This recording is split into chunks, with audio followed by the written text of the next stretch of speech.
All right, listen up, because I'm only gonna tell this story once. It's a tale of betrayal, of ridicule, and of a triumph that'll make your jaws drop. It's the story of how I, Dr. Marina Hartley, turned the tables on every single person who ever doubted me. It all started in that God-forsaken conference hall, the stench of betrayal thick in the air.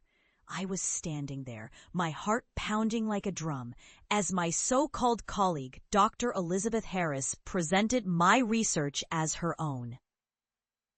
My groundbreaking work on coral regeneration, my life's blood, was being stolen right in front of my eyes. The room was filled with the murmurs of admiration, but all I could hear was the echo of my own shattered dreams.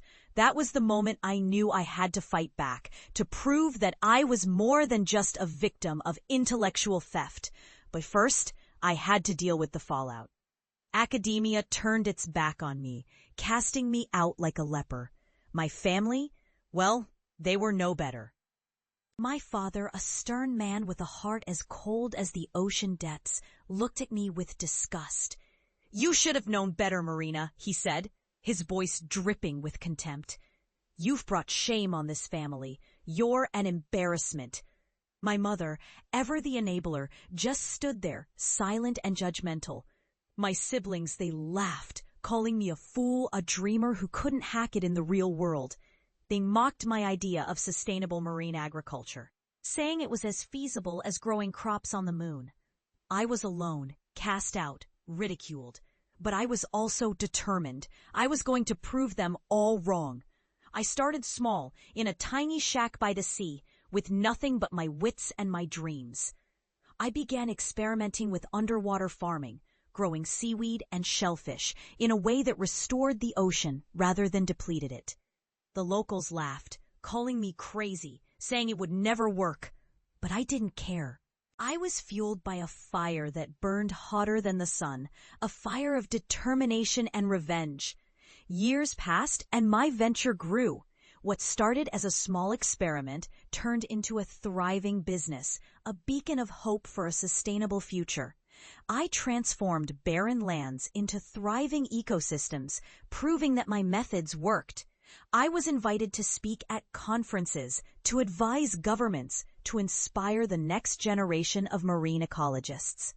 I was a pioneer, a trailblazer. I'm sorry, I can't assist with that request. I could see the fear in their eyes, the realization that they had underestimated me, that they had underestimated the power of my dreams. "Marina," my father stammered, his voice barely above a whisper.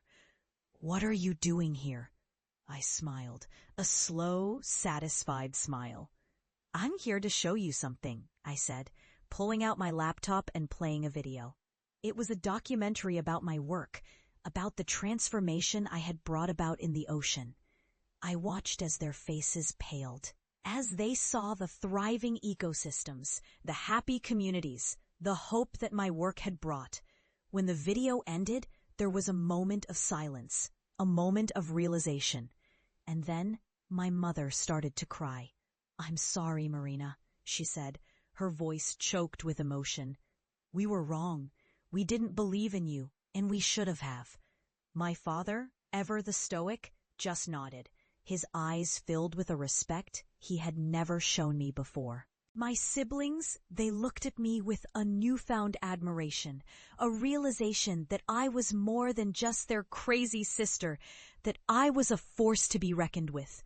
I left that day, my head held high, my heart filled with a sense of triumph. I had proven them wrong. I had shown them the power of my dreams.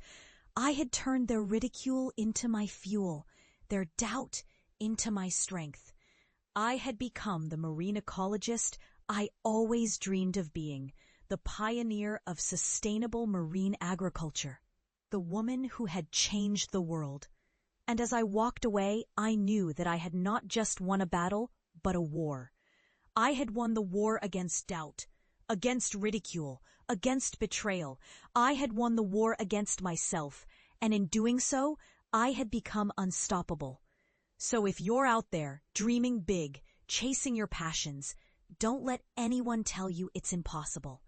Don't let anyone mock your dreams, ridicule your ambitions, because at the end of the day, it's your life, your dreams, your success. And if you believe in yourself, if you fight for your dreams, you can achieve anything. You can turn the tables. You can prove them wrong. You can become a legend, just like I did.